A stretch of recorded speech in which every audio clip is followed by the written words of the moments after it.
Zé, pessoal, vamos falar dessa tragédia, dessa coisa diabólica que esses caras fizeram com essa menina, né? 2 homens presos, suspeitos. Aliás, é suspeito, mas é tal negócio, né? Já confessaram a morte da jovem Clara Maria, lá no bairro Ouro Preto, em BH. Um terceiro foi ouvido e foi liberado. Ontem a Polícia Civil deu detalhes sobre as investigações. Você vai ver na reportagem do ministro Rangel, tá? Vamos lá ver. 2 homens cruéis, frios e dispostos a matar. Assim a polícia descreve Tiago Sampaio, de 27 anos, e Lucas Pimentel, de 29. Os 2 foram presos e confessaram que planejaram matar Clara Maria Venâncio, de 21 anos. Os motivos divergem. Tiago dá 2 versões para o crime. Uma versão de que o intuito dele era realmente roubar a Clara, pegar ela, acessar o celular e tirar dinheiro das contas digitais dela. Mas, na última quinta-feira, esse autor viu a Clara, um outro bar ali da própria Avenida Fleming, e com o seu namorado, que até então ele desconhecia, ficou com ciúmes, acho que porque ele já tinha tentado manter relação sexual com ela no passado, ficou com ciúmes. No dia seguinte, chamou a Clara no WhatsApp e ofereceu para ela te marcarem para entregar o dinheiro. Já Lucas teria se desentendido com Clara depois que a jovem o repreendeu por fazer gestos nazistas. Esse segundo autor, ele fala algumas palavras em alemão e fez uma apologia favorável ao nazismo. Segundo consta, a Clara o teria repreendido na frente de várias pessoas e ele ficou com ódio por ela por causa disso. Mas a polícia acredita que a emboscada e a morte tenham motivações sexuais. Para nós, assim, a motivação pode estar relacionada a algum desejo sádico sexual com relação aos 2 atores com a Clara. Clara desapareceu no último domingo. Ela saiu do serviço e avisou a um colega que iria se encontrar com Tiago para receber R$400 que ele pegou emprestado em dezembro. Este vídeo foi feito assim que ela deixou o trabalho. Liberdade! Liberdade! Liberdade! Ah! Ela nunca recebeu o valor. Foi atraída por Tiago até a casa dele e lá foi morta asfixiada. E como ela estava cansada, ela pede para encontrar no meio do caminho, não na casa dele, num ponto da Fleming. Esse encontro acontece, de alguma forma que a gente não sabe ainda, o autor conseguiu convencê-la a ir até a sua casa. Assim que chegou dentro da casa, ele já deu um golpe de mata-leão nela.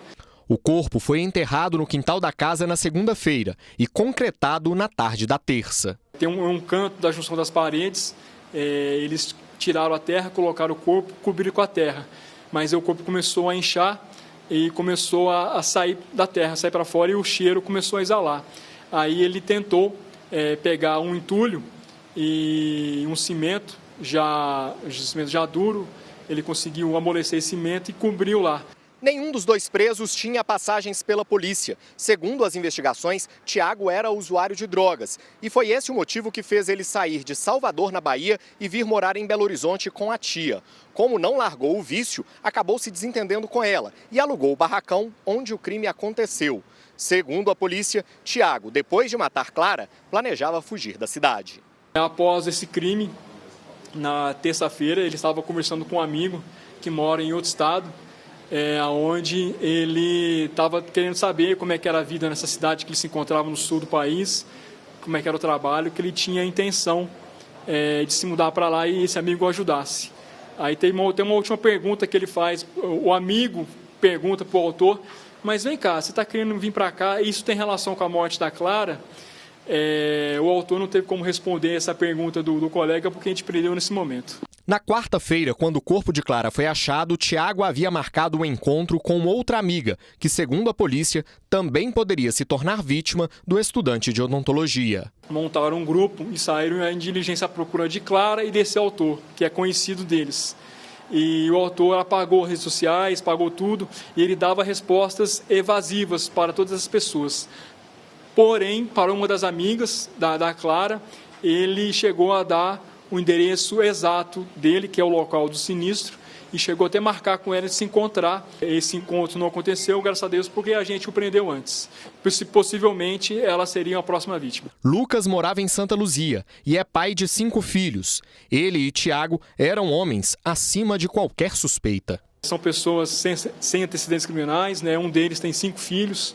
O outro é estudante de odontologia, como você bem disse, lutador de jiu-jitsu. São pessoas acima de qualquer suspeita e têm um comportamento, né, desviante, sádico, conforme já foi falado para vocês. Um terceiro suspeito que chegou a ser preso foi liberado, mas segue sendo investigado. Um dos autores, como estava presente no ambiente, no momento do crime, mas aí depois ele foi ouvido, outras testemunhas foram ouvidas, que tinham álibi para ele que ele não estava presente. Parece que ele esteve presente antes do fato. Antes do fato e depois do fato. O celular dele foi apreendido e se ele tem participação ou não, a investigação posterior vai definir. A polícia aguarda os exames do IML para saber se Clara foi abusada sexualmente. Um depoimento gravado em vídeo, um dos autores praticou o que a gente chama na psicologia de ato falho. Ele disse que eles não tocaram no corpo dela e nem bateram foto. Mas a análise disso é justamente o contrário. É o subconsciente dele falando pelo consciente. Que eles tocaram no corpo e vilipendiaram o corpo dela. A gente conseguiu apurar no decorrer desses depoimentos do flagrante, uma fonte independente, e ela falou que um dos autores, ele já externou que tem esse desejo de praticar um ato de necrofilia. E a gente acredita, conforme as investigações, que isso pode ter acontecido com a Clara. As investigações continuam e podem revelar outros detalhes do caso. Agora vai ser analisado os celulares, né, ou os depoimentos aí para tentar fechar essa história.